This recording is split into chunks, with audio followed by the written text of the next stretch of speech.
My talk today is about the Lord's commandment to love one another.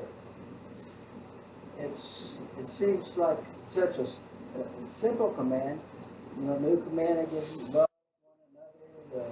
The whole law can be summed up in love the Lord your God with your whole heart and soul. Love your neighbor as you love yourself. But it's not easy to love one another sometimes. Even the people we love the most in the world, for the 2 minutes, 2 hours, we're upset with them. We're not feeling love. We're feeling hurt, anger, disappointment, disgust. So in the book of Romans, it says we need to renew our mind. We need to renew our mind. Also, some of the commandments talks about how we have to give up coveting one another. First, I'm the Lord thy God that shall love you with my whole heart and soul, and I shall love your neighbor as myself. Remember keep holy the Lord's day, honor your mother and father. Thou shalt not murder, thou shalt not commit adultery, thou shalt not steal, thou shalt not bear false witness against thy neighbor, and thou shalt not covet thy neighbor's wife and goods. And it says in various scriptures, different way. When we covet, it's our desire for something. I'm going to be talking about coveting a lot. Coveting as an enemy to love. If we can give up our emotion by coveting, then we will become better lovers. The English language, we use words to mean certain things. Like, I was in a married couples group one time, and we talked about commitment in our relationship. 3 elements for love in a marriage relationship: intimacy, passion, and commitment. And we went to the dictionary to look up the definition for commitment. And the first definition was to imprison and enslave. And that's not what we were talking about at all, but that's one definition for commitment. Like the judge signs the commitment papers. This person is committed to this institution. So many definitions. The word that has the most meaning is the word set, S-E-T. That has over 100 different meanings to it in the English language. I'm going to be using a word that has to do with coveting. That is kind of a frequently used word. And to tell you the truth, I had some other handouts I left at home, so Bishop Scott and his wife graciously ran these copies off for me. And the word I want to use, let me back up a little bit. My wife and I used to like to watch The Big Bang Theory. That was our favorite program. And they had a commercial on TBS or one of those stations about a program called The Detour. I never watched it, but I've watched those commercials. And it's about a mother and father and 2 teenage kids. They were sitting in the courtroom one day, and the judge hit the gavel and said, "Order, order." The kid said, "I take 2 cheeseburgers and an order of French fries." And that's not what, that's another word for order. The word we're going to be using with is the word addiction. That's kind of an overworked word, but it will work in our situation. Usually when you think of addiction, you think of alcohol and drugs, nicotine and caffeine.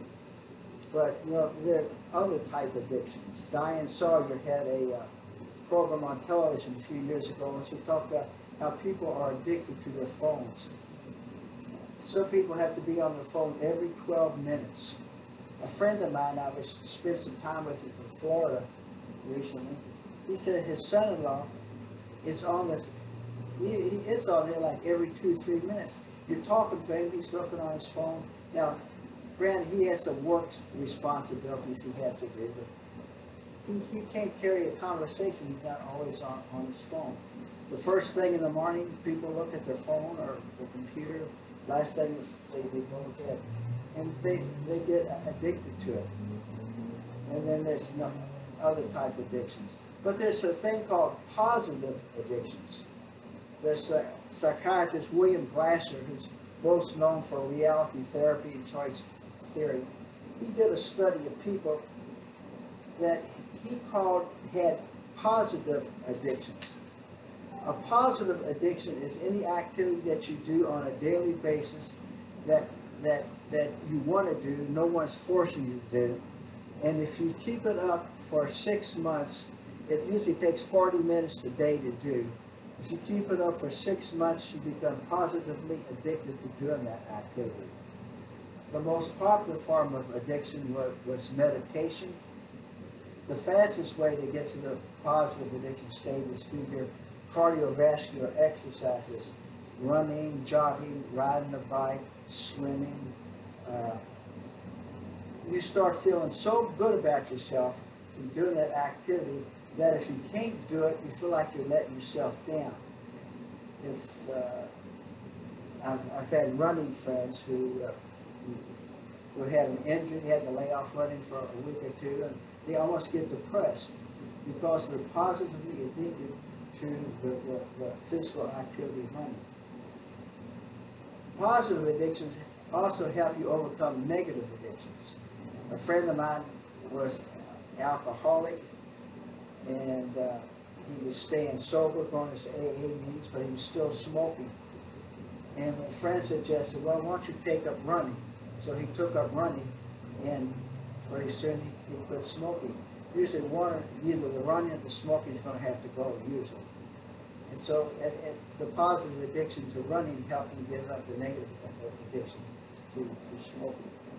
The kind of addictions that I'm going to be talking about are emotion-backed addictions. An emotion-backed addiction is there's the emotion, you're angry, or you're jealous, or you're disappointed. That's the emotion, and it's backed by a desire for something. And again, these desires go back to coveting. I used to this word synonymous with coveting are emotion-backed desire, emotion-backed demands, emotion-backed wants and needs. To give you an example, when it rains outside, people have different reactions. Raining is the outside event. Some people, when it rains, they get depressed. The old Carpenter song, "Rainy days and Mondays always get me down." And they blame the rain for being depressed. But another person, when it rains, they get off on the rain. Raindrops keep falling on my head. I'm singing in the rain, singing in the rain. So if the rain was the cause of their depression, unhappiness, both people ought to be unhappy. But the rain is not the cause. The rain is just a trigger, a stimulus. When you get ready to leave church here, you go out and get in your car and you turn the key and the car doesn't start. That's what is. What is the car's not starting? And again, it's normal. Most people will have some kind of emotional reaction. They'll get upset. They'll blame Ford Motor Company. They'll blame the mechanic. Another person, the car won't start, and they say, "Oh, looky here, I got to use my new AAA card." Or, "Hey, Joe, you got any jumper cables?" And it's not the rain. What pushes your button may not push the other person's button. What gets the other person upset may not bother you. It's never the outside event. It's not the what is. It's not the way things are. It's not what you say or do. It's not what the other person says to do. It's how you're running your head. The other key term we'll be using, the one is emotion-backed addiction, emotion-backed desire, emotion-backed coveting. The other key term is the word preference. A preference is also a desire but it's not backed up emotionally by anything. A preference doesn't get you upset if it's not met, where emotion-backed addictions get you upset. So the person who doesn't get upset when it rains, they have a preference. They prefer it not rain, but they don't get upset about it. The person who doesn't get upset when the car doesn't start, they prefer the car to start, but they don't get upset. And so these emotion-backed desires, this emotion-backed coveting, which sometimes are kind of neglected in the Ten Commandments, are the immediate practical cause of our unhappiness and the cause of us doing unloving things. So when you give up your emotion-backed desires, you become a better lover. You love your spouse, you love your children, you love your neighbor more. So one of the things we have to do in life is to first to get in touch with our emotion-backed addictions, our emotion-backed desires, our emotion-backed coveting. Some emotion-backed desires are small, like getting upset in traffic jam. For some people, it's road rage, and it's a big thing. But for most of us, we get upset, and it's a little. Some addictions are little, and before we leave, I can show you how to clean them up, get rid of them. Just while I'm talking.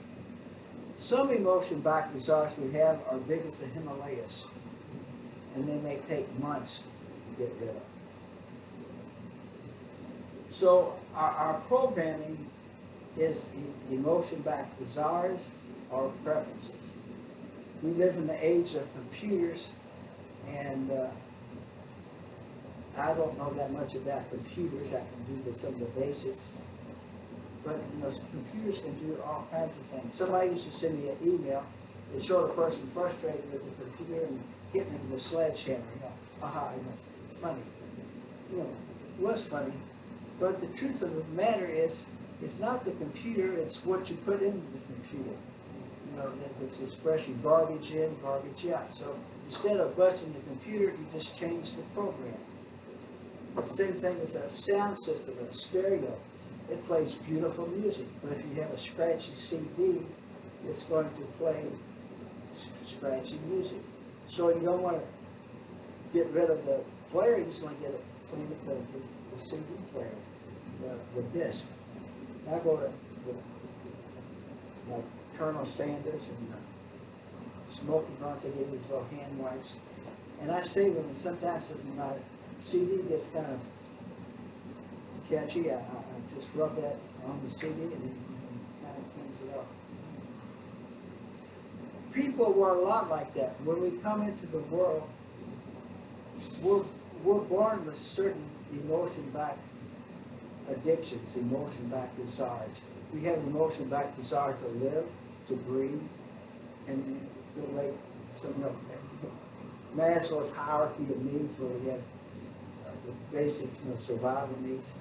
Those are some emotion-backed addictions that we're born with, and we can hang on to them. But later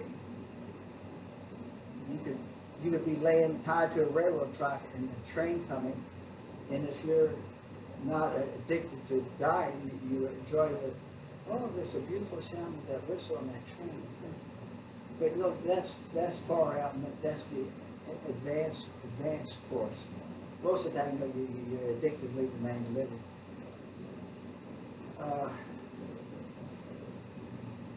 But we get upset about things, and instead of, there's a high rate of suicide among young people and Army veterans,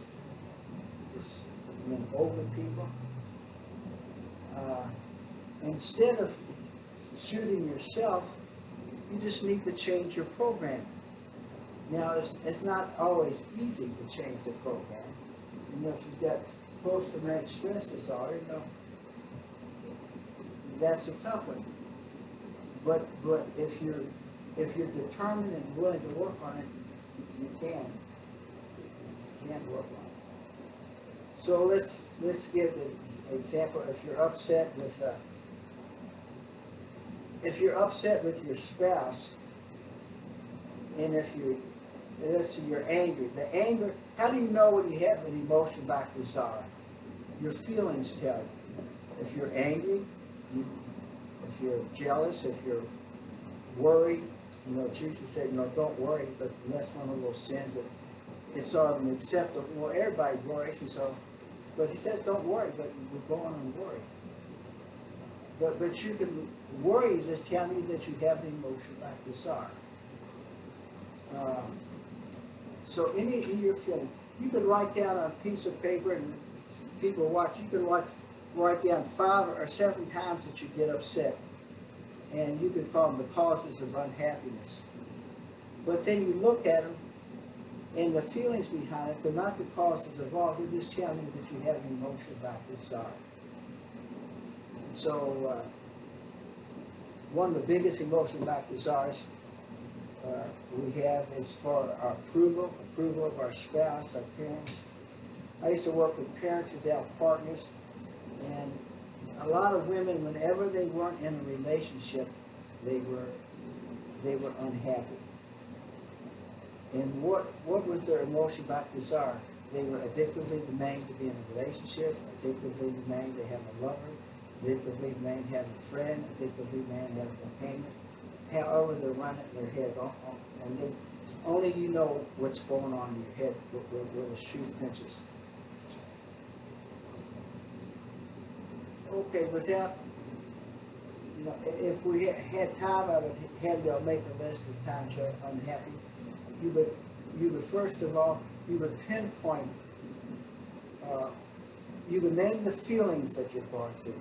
I'm feeling angry, I'm feeling hurt, I'm feeling disappointed. Then you would pinpoint what your emotion back addiction. I'm addictively demanding to be on time.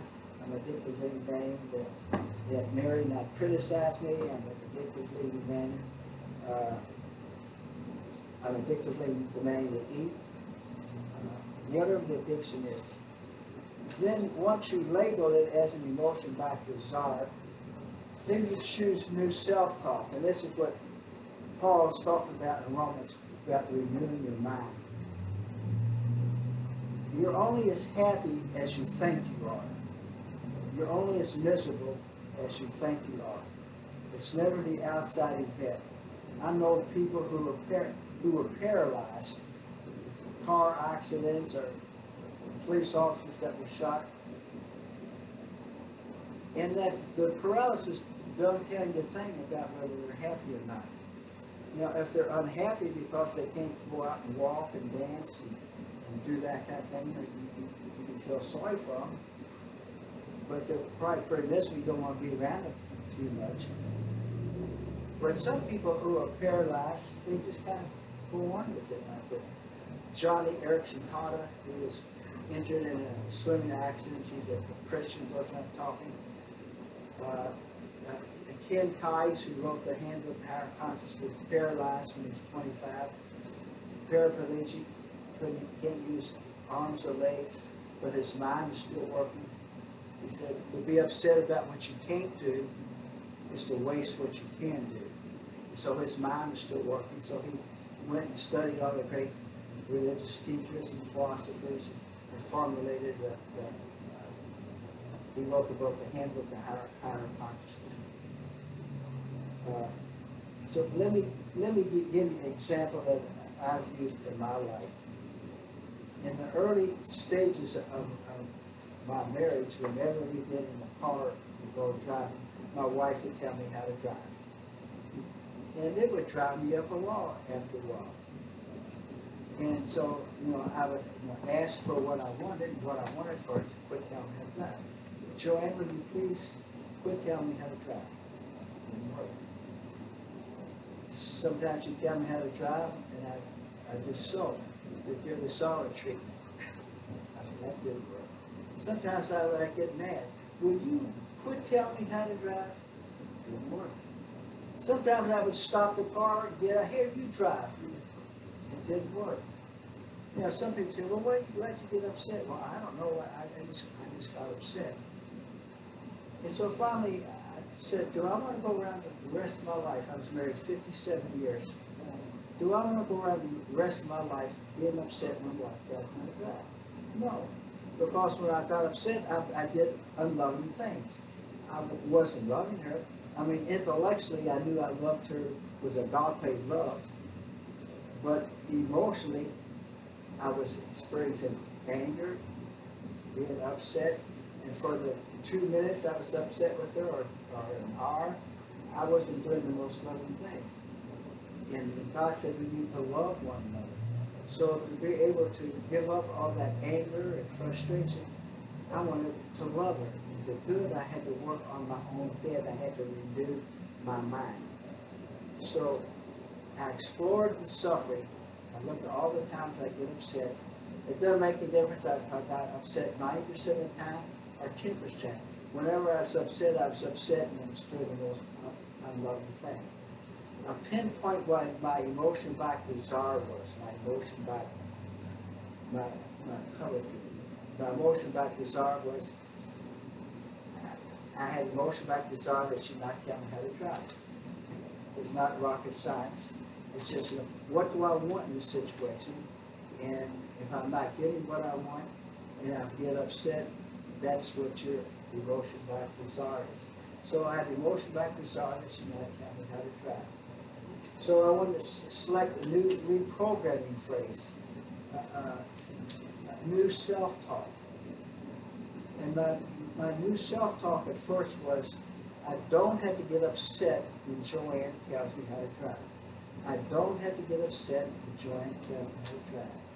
That became my mantra. That became my self-talk. When I get in the car, start the car, I would just start that in my head because I knew if she was with me, she would tell me how to drive. I don't have to get upset when Joanne tells me how to drive.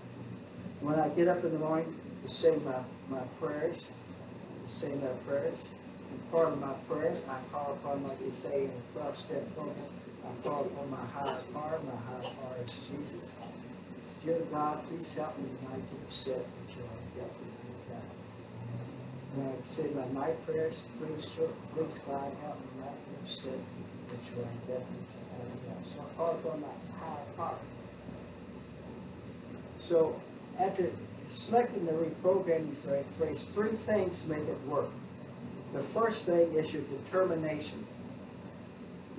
I was determined that I wasn't going around the rest of my life being upset with my wife. And that's very important. Because a lot of times, you know, if I saw you drive up and get out of the car, and I saw you shaking your fist at blowing your horn at the other drivers back on the road there, do you want to get well? You say, what do you mean do I want to get well? If these other drivers knew how to drive, I'm so upset. Well, you don't have the determination. You're wanting to blame the other person. So determination means you want to get well. One of my favorite parables was, I went to the Holy Lands, 2007 maybe, and I was walking around Jerusalem, and a lot of these tourists were around this big basic area, and this priest came out of the church of St. Anne. I said, Padre, what's so special about this church? He said, well, this is where Jesus cured a crippled man who had become everything. And I thought, well, I thought that was in the pools of Bethesda. He said, these are the pools of Bethesda. There's a Bethesda come up north of Jerusalem, but they had this place called the pools of Bethesda in the city of Jerusalem. I'm like, wow. And I went over there, and they were mostly dry, with a little bit of water, but they had a ladder to climb down. My wife took a picture of me there.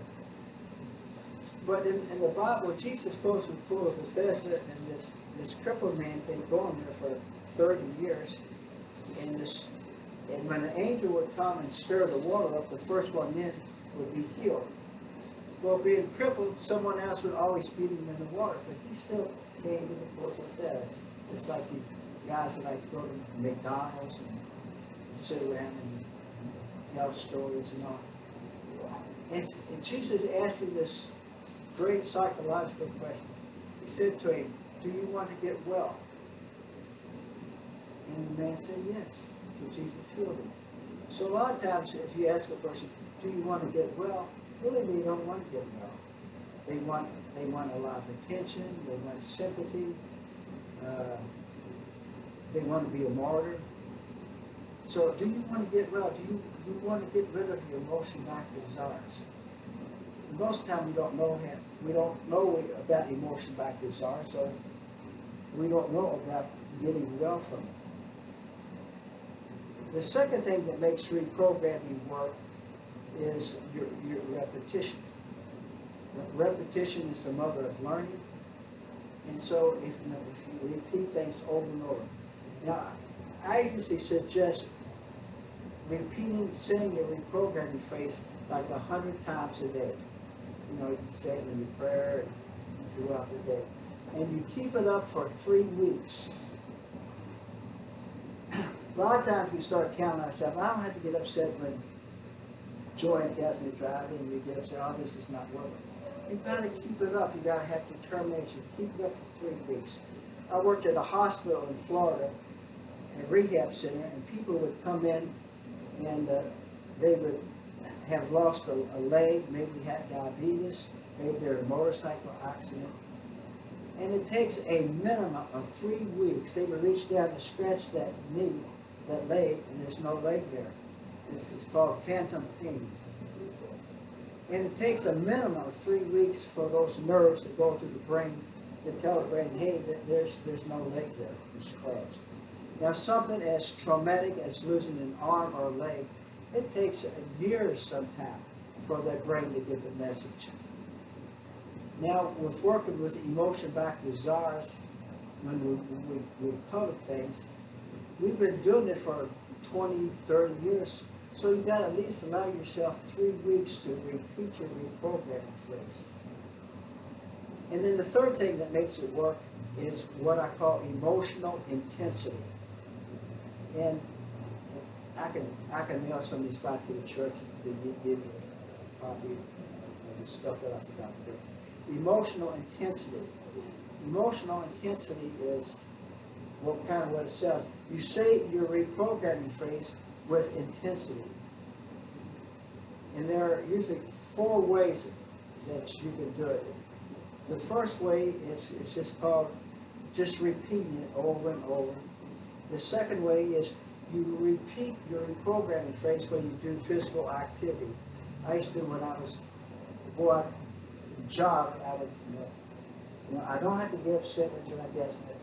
I would repeat that over and over until finally my mind would spin out and I would get it up. Snow White and 7 Dwarfs, remember, the whistle while you work, the whistle while you work. Reprogram while you work.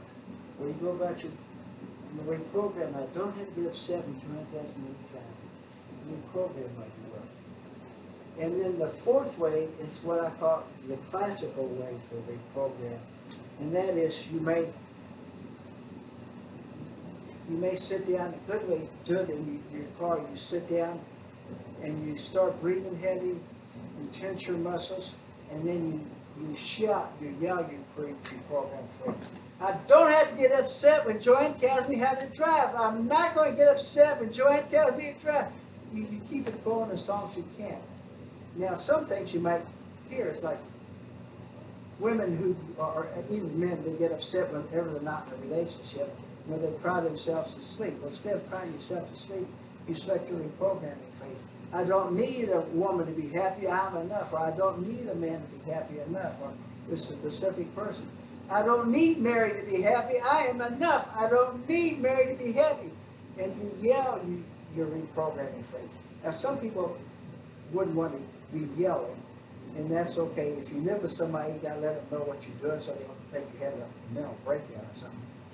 But it's a powerful way, and it gets into your brain quickly when you yell your reprogramming phrase. A lot of people, and you tense your muscles and start breathing. A lot of people, when they get stressed, people who smoke want to light up because their breathing becomes shallow, and lighting up a cigarette helps you to start breathing. So you just start breathing and you build your reprogramming phase. Then as you start chipping away at that reprogramming phase, you notice that you're not getting upset. You can go for long periods of time, you're not getting upset. Then you can change your reprogramming phrase to something more positive. The old one is, I don't have to get upset when Joanne casts me trial. Now you can change your reprogramming phrase to what you really want. And that is, I love Joanne even when she casts me heavy trial. I love Joanne even, and that, I was able to change my reprogramming phrase to, I love Joanne even when she casts me heavy trial. I wanted to give her a gift of agape love, unconditional love. And finally, after a while, I could get in my car and start. Joanne still tells me how to drive. But my preference, I changed my emotion back, addiction, my emotion back, desire, my emotion back, demand, whatever you want to call it, emotion back, covetousness. I changed it to a preference. And my preference says that Joanne, I tell me how to drive. So operating out my preference, I can say, Joanne, will you knock it off? Or will you quit telling me how to drive? But I do it from a love space. And without feeling any anger or resentment.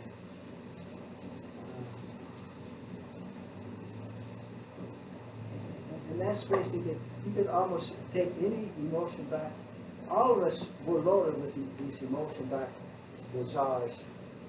And again, they're the enemy of love. When you give up the emotion, it's like a seesaw, an emotion back desires and our love. When the emotion back desires go up, our love goes down. And when you work on giving up the emotion back desires, our love goes up. To the point where you can learn to love your spouse, your children, everyone unconditionally. I know mothers who get upset when the kids.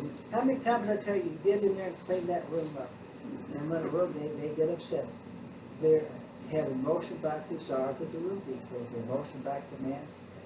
You can ask the other person to change, and if they change, great. But if that, you got to work on your own head. And so, I don't have to get upset when they leave the room. You work on that reprogramming phrase. Maybe even to change it. I love Johnny even when he leaves the room in a mess. But you got rid of the emotion back desire. What you have left is your preference. Your preference is for the room to be cleaned up, so you can say, okay, no going out until the room's cleaned up. Some people think if you give up your emotion back desires, that you become a wimp or a doormat. The only thing you're giving up is the unloving thoughts and feelings and actions sometimes. You always have your preference. You can prefer that things be different, but you don't have to addictively demand it.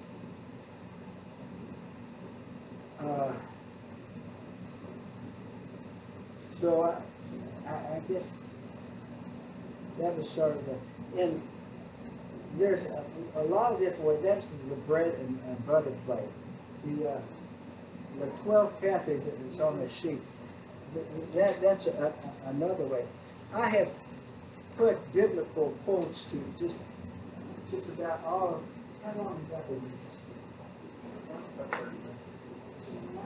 I have put biblical quotes next to all those pathways.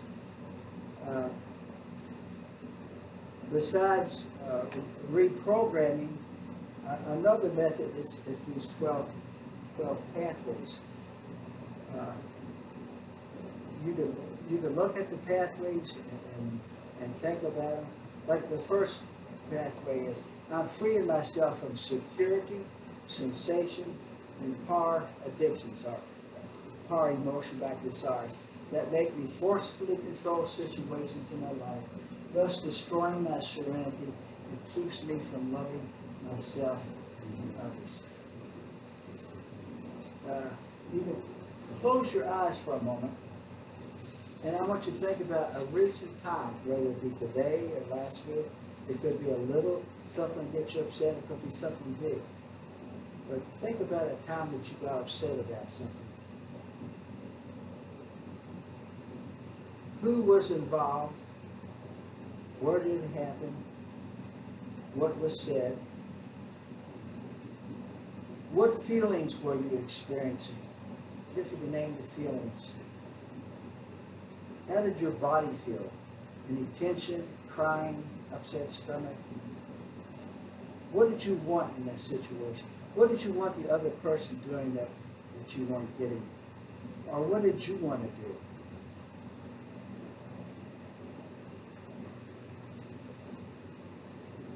Now open your eyes and read that first pathway to yourself. I'm freeing myself from security, sensation, and power addictions, which make me try and forcibly control situations in my life and thus destroy my strength and keeps me from loving myself and others. How many of you saw a relationship between that first pathway and that scene you ran through your head? If you saw a relationship, raise your hand. And if you didn't see a relationship, you got 11 more pathways. It's impossible for you to be unhappy, to do an unloving thing, that you're not going one or more of those 12 pathways. The second pathway, I'm discovering how my consciousness dominating addictions creates my illusory version of a changing world of people and situations. That was probably what was most difficult. Basically what that's saying is, when you have an emotion-backed desire, it creates an illusion of the world and situations. Like a child, if a child comes to you and says, I want a chocolate ice cream cone, and say, well, it's too close to supper time. Maybe after supper, and they throw a temper. Oh, you're mean to me. Chinese mother lets him have ice cream when he wants. Well, if you don't get sucked into that where you addictively demand that he not throw a temper tantrum, you can see where he's caught under the illusion that he has to have a chocolate ice cream cone to be happy. You know, there are children in the world who don't even know what chocolate ice cream is, and they're happy. So he doesn't have to have a chocolate ice cream cone to be happy. But to the child, it's real because he's caught under the illusion that he needs a chocolate ice cream cone. Now, we don't go around saying we have to have a chocolate ice cream cone, but we go around saying I have to have fill in the blank. And whatever it is, I have to have my quiet time. I have to have more peaceful time. I have to have more attention. I have to have more raise. I have to have more.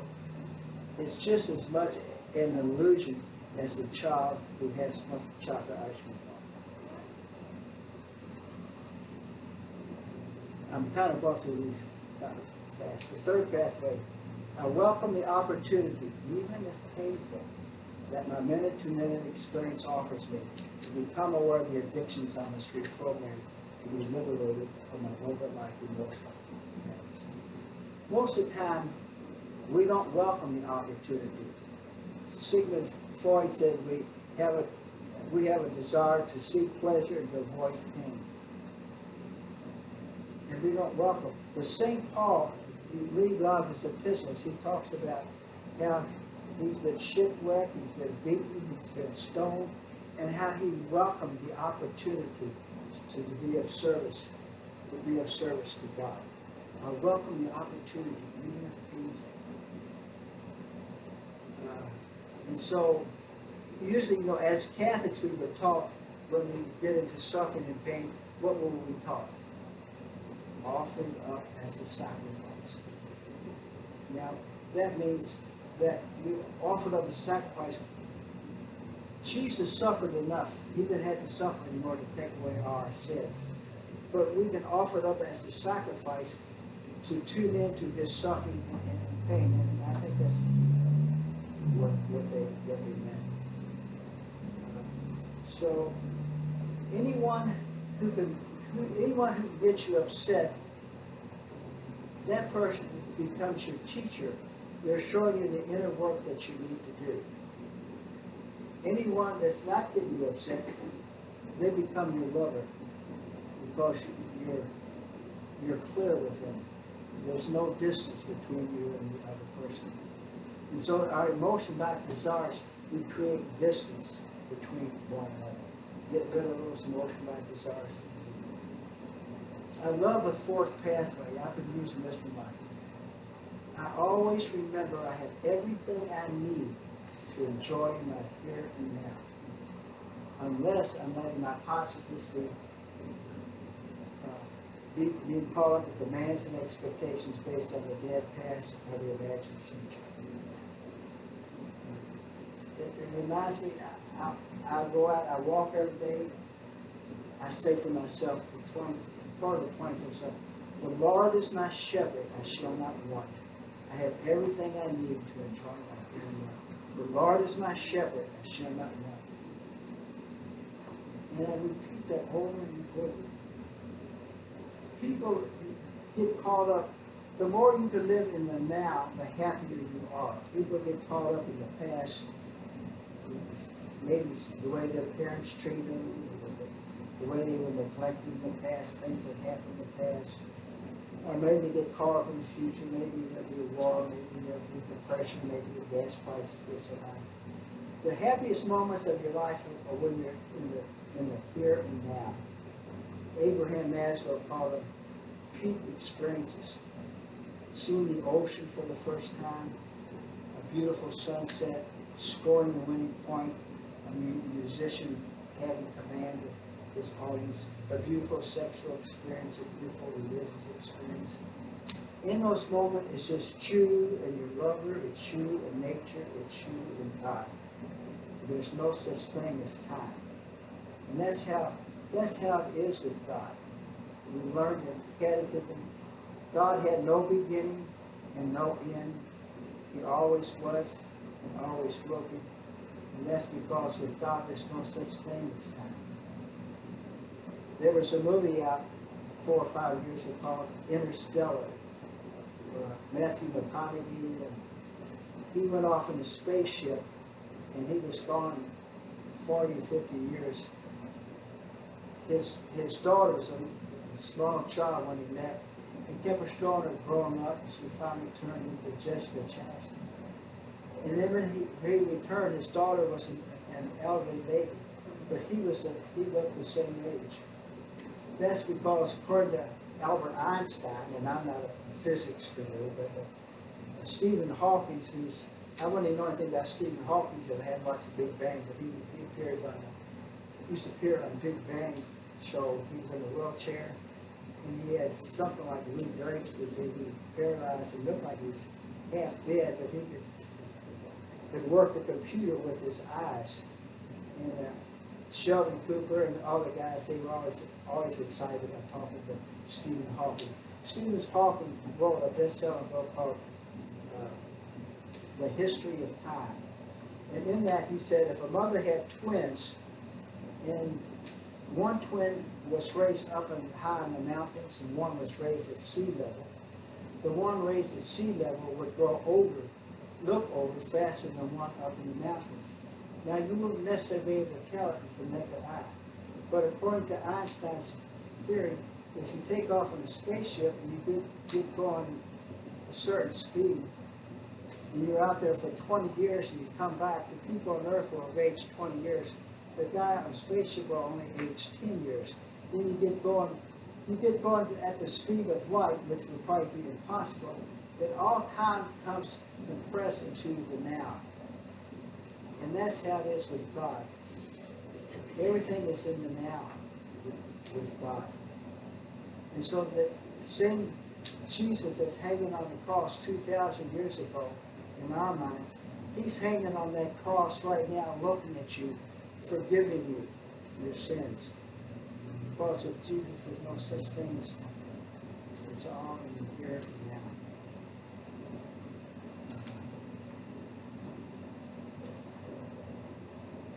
The fifth pathway, I take full responsibility here and now for everything I experience. For it's my own programming that creates my actions and also influences the reactions of people around me. The biggest obstacle for most people in the world is taking responsibility Most people don't want to take responsibility. You listen to the radio talk shows, and they play what Eric Byrne calls, ain't it awful, ain't it awful. And nobody wants to take the responsibility. So when people start taking responsibility, that they create not only responsibility for taking the garbage out and picking up so-and-so, but taking responsibility that we create our emotion-backed desires, our emotion-backed demands. We create our emotion-backed experiences of life. We create sin.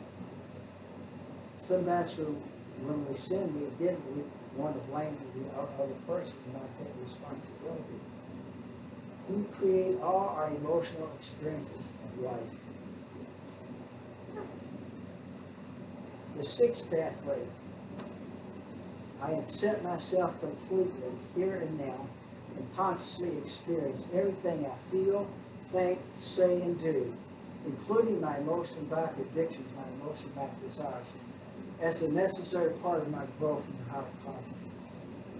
Like I said in the sermon this morning about anger, you can accept yourself when you're angry. Whatever feeling that you're, I want to work on getting rid of this kind of forgotten sin of coveting. It says that money is the root of all evil. A lot of people interpret that as money is the root of all evil. It's the desire for money. It's okay, we need people who have money that can support our hospitals and churches and stuff. It's the desire for money. And it's our desire not only for money with the root of all evil, it's our desire for prestige, it's our desire for recognition, our desire for respect, our desire for whatever. Our desires are coveting is the root of all evil. And so it's okay when you're angry. It's okay when you're jealous. It's okay to have these emotion-backed desires. But you can love yourself even. You work on getting rid of it, but get rid of it. Now, if I was George Strait, I would have a song that would go something like this, kind of a country song. It's okay to be unhappy, honey. Everyone's been blue, and blue's a pretty color, baby, when it's warm, baby. We talk when we were children, we could always make a deal. Had a game called Pleasing Others, or which feelings to conceal. Sure would like to see you happy, but your sorrow is just as real. And you can learn to love yourself no matter what you feel. It's okay, everybody down. It's okay to be unhappy, honey. Everyone's good. You can love yourself even when you're upset about something. And if not, you're not loving yourself. You're not loving yourself. The eighth pathway, I'm going to skip on the eighth pathway is one of my favorite. I feel with loving compassion the problems of others without getting caught up emotionally in their predicament, which is offer them messages they need for their growth. And that's tough to do, but that's what, I think that's what Jesus wants us to do. He wants us to feel with loving compassion the problems of others, but to not get caught up, and that's the hard part, to not get caught up emotionally in the other person's predicament, which is offer them messages they need for their growth. If your loved one, if your child falls down and busts their head and blood running down, you take them to the emergency room, you don't want that emergency room doctor to get emotionally upset. Oh my gosh, this kid, what am I going to do? You want him to feel loving compassion and not get caught up. Take care of it. If you're on an airplane, on the engines catches on fire, you don't want the pilot to say, oh my gosh, you got all these people. You want him to feel with loving compassion without being caught up. And that's, and, you know, that's a comfort. Even if you're a person that's dying, if you get upset, you just fan in the flames, you know, it makes it harder than that. Or if you could feel, you know, you could feel remorseful or whatever, but you got to work on your own head. I feel with loving compassion what this person's going through without being caught up emotionally. And then the ninth pathway, I act freely when I'm tuned in, centered, and loving. And if possible, I avoid acting when I'm emotionally upset and depriving myself of the wisdom that flows from love and expanding consciousness. So, to act freely when you're tuned in. If you're tuned in to the other person, what you say or do, how that might affect them. You act freely when you're centered, you have the balance between your emotions and feelings. And you act freely when it's the most loving thing to do. Sometimes we confront another person because we want to show that we're right and they're wrong. We want to get our way. But if that's the reason, you might as well avoid it. You act freely when it's the most loving thing to do. If not, you're just going to create distance in the relationship. I act freely when it's the most loving thing to do. I avoid acting when I'm emotionally upset. That's like earlier I talked about anger, but you need to take time out when you're emotionally upset. And then I think I do one more, the 10th pathway. I'm continually calming the restless scannings of my rational mind in order to receive the finer energies that enable me to unitively merge with everything in the moment. In the book of Psalms it says, "Be still and know I am God." And most of the time our minds, we get raced. When we play out emotion-backed addictions, our minds get racing. Traditionally, there are different ways to calm the mind. One of the most ancient is prayer. When we pray, it tends to calm the mind. Chanting will calm the mind. The monks at these monasteries, they chant, and it calms the mind. When you were in high school, they took you to the gym for the pep run when you're a senior, and you did all the cheers. Basically, you're chanting, best teams in the green. Best teams in, and your mind spins out, you get high, you don't know it. But that calms the mind, the chanting. Prayer, chanting, meditation. There's various forms of meditation. In the East, meditation is getting rid of stuff out of your mind. In Western or Christian meditation is filling your mind with maybe a certain verse. If God is for me, who could be against me? If God is for me, repeat that. Just Jesus. The sinner's prayer. There's now no condemnation for those in Christ Jesus. There's no, you just repeat those. It has the effect of calming the mind. All of us have some form of biofeedback machine that's used to calm the mind. And it's called the bathroom scale. When you get on the bathroom scale, it tells you how much you weigh. It gives you biological feedback. You know how much you weigh. Doctors, chiropractors, stuff, they hook up machines and they try to teach you how to relax. They give you either a word or a vision, and you learn how to calm the mind. Now, in living love, the way you calm your mind is to get rid of your emotion-backed addictions. When you get rid of your emotion-backed addictions, it calms the mind. And as you learn to calm the mind, you get rid of your emotion-backed addictions. You learn to love everyone unconditionally, including yourself. You learn to follow the great command of Jesus to love everyone, to love everyone. God bless you. Thank you so much.